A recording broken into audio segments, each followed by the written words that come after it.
ಅದೇ ತರದಲ್ಲಿ ಮುಂದಿನ ದಿನಮಾನಗಳು ಕೂಡ ಒಂದು ಗಾಳಿಯನ್ನು ಕೂಡ ಕೊಂಡ್ಕೊಳ್ಬೇಕಾಗ್ತದೆ. ನೀವು ನೋಡ್ತಾ ಇದ್ದೀವಿ, ಎಲ್ಲರೂ ನೆರಳು ಬಗ್ಸ್ತೀವಿ, ಆದ್ರೆ ಗಿಡ ಬೇಕಾಗಿಲ್ಲ ನಮ್ಗೆ. ಎಲ್ಲರೂ ನೆರಳು ಬಗ್ಸ್ತಾ ಇದೀವಿ, ಗಾಳಿ ಬೇಕು, ಆದರೆ ಗಿಡ ಬೇಕಾಗಿಲ್ಲ.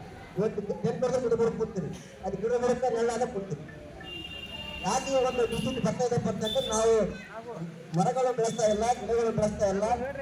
ಹಾಗಾಗಿ ಇವತ್ತೇನಾಗ್ತದೆ ಪರಿಸ್ಥಿತಿ ಅಂದ್ರೆ 40-50 ಡಿಗ್ರಿ ಬರ್ತಾ ಇದೆ. ಕಾರಣ ಯಾರಪ್ಪ ಅಂತ ನಾವು ಕುಡಿತಿದ್ದೀವಿ, ಗಿಡವನ್ನು ಕಡಿತಾ ಆದ್ರೆ ಬೆಳೆಸ್ತಾ ಇಲ್ಲ ಯಾರು. ರೈತರು ನಾವು ಹೇಳ್ತಾ ಇದೀವಿ, ಹಿಂದಿನ ಕಾಲದಲ್ಲಿ ಗಿಡವನ್ನ ಮಕ್ಕಳನ್ನಾಗಿ ಬೆಳೆಸಿ ತಾಯಿಯನ್ನಾಗಿ ಪೂಜಿಸ್ತಾ ಇದ್ರು, ಗಿಡನ ಕೂಡ ದೇವರಂತೇಳಿ ಪೂಜಿಸ್ತಾ ಇದ್ರು. ಆದ್ರೆ ಈ ಇಂದಿನ ದಿನಮಾನಗಳಲ್ಲಿ ಒಂದು ಏನೋ ಒಂದು ನೇಚರ್, ಒಂದು ಒಳ್ಳೆಯ ಒಂದು ಮನೆ ಕಟ್ಟಕ್ಕಾಗಲಿ ಗಿಡ ಕಡಿಯೋದು, ಹೊಲದಲ್ಲಿ ಗಿಡ ಕಡಿಯೋದು. ಹಾಗಾಗಿ ಹೆಚ್ಚಿನ ರೀತಿಯಲ್ಲಿ ಮಳೆ ಮೇಲೆ ಹೋಗ್ತಾ ಇದೆ, ಮಳೆ ಬರ್ತಾ ಇಲ್ಲ. ಮಳೆ ಬರ್ತಾನೆ ಅಂದ್ರೆ ಬಿಸಿಲು ಜಾಸ್ತಿ ಆಗ್ತದೆ, ಗಾಳಿ ಬರ್ತಾ ಇದೆ.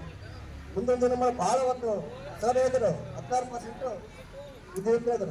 ಮುಂದಿನ ದಿನಮಾನ ಕೂಡ ನಾವು ಪರಿಸರ ರಕ್ಷಣೆ ಮಾಡಿಲ್ಲಪ್ಪ ಅಂತಂದ್ರೆ ನಮಗೆ ಬಹಳ ನಮ್ಮ ಅವನತಿ ನಾವೇ ಕಾರಣ ಆಗ್ತೀವಿ.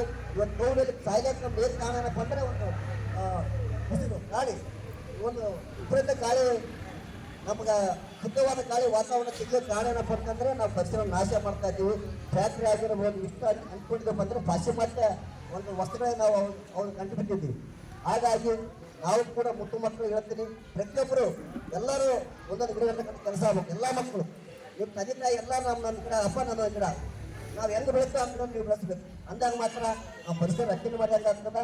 ವಿಶೇಷವಾಗಿ ಏನಪ್ಪ ಅಂತಂದ್ರೆ ಈ ಒಂದು ವಿಶ್ವ ಪರಿಸರ ದಿನಾಚರಣೆ ಕೇವಲ ಕಾರ್ಯಕ್ರಮಕ್ಕೆ ನಮ್ಮ ಸಂಘಟನೆ ಪದಾಧಿಕಾರಿ ಎಲ್ಲರಿಗೂ ಹೇಳ್ತೀನಿ ನಾನು, ಬರೀ ಕಾರ್ಯಕ್ರಮಕ್ಕೆ ಮಾತ್ರ ಒಂದು ಪರಿಸರ ದಿನಾಚರಣೆ ಸೀಮಿತ ಆಗಬಾರ್ದು.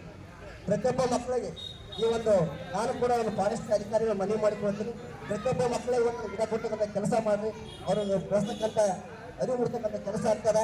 ನೀವು ಕೂಡ ಮುದ್ದು ಮಕ್ಕಳು ಪ್ರತಿಯೊಬ್ಬರ ಮನೆಯಲ್ಲಿ ಒಂದು ಗಿಡ ಇರ್ತಕ್ಕಂಥ ಕೆಲಸ ಮಾಡ್ತೀರಿ ಎಲ್ಲರ ಸ್ನೇಹಿತರು ಪ್ರತಿಯೊಬ್ಬರು ಒಂದು ಗಿಡ ತಗೊಂಡು ಹೋಗ್ಬೇಕು.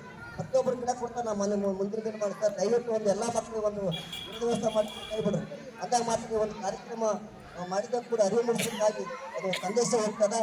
ನಮ್ಮ ಈ ಒಂದು ಶಾಲೆಯ ಮುಖ್ಯ ಗುರುಗಳು ಅಭಿನಯಿಸ್ತೀವಿ. ಸಂಪೂರ್ಣವಾಗಿ ಒಂದು ಒಳ್ಳೆ ನಿರೂಪಣೆ ಮಾಡೋ ಮುಖಾಂತರ ಒಂದು ಮುಖ್ಯ ಮಕ್ಕಳಿಗೆ ಈ ಒಂದು ಜಾಗೃತಿ ಮೂಡಿಸ್ತೀವಿ. ಮತ್ತು ಎಲ್ಲರೂ ಕೂಡ ನಾವು ಕೂಡ ಅಷ್ಟೇ ಸಂಘಟನೆಯವರು ಮತ್ತು ದಯವಿಟ್ಟು ನೀವು ಕೂಡ ಏನಪ್ಪ ಅಂತಂದ್ರೆ ಬರೀ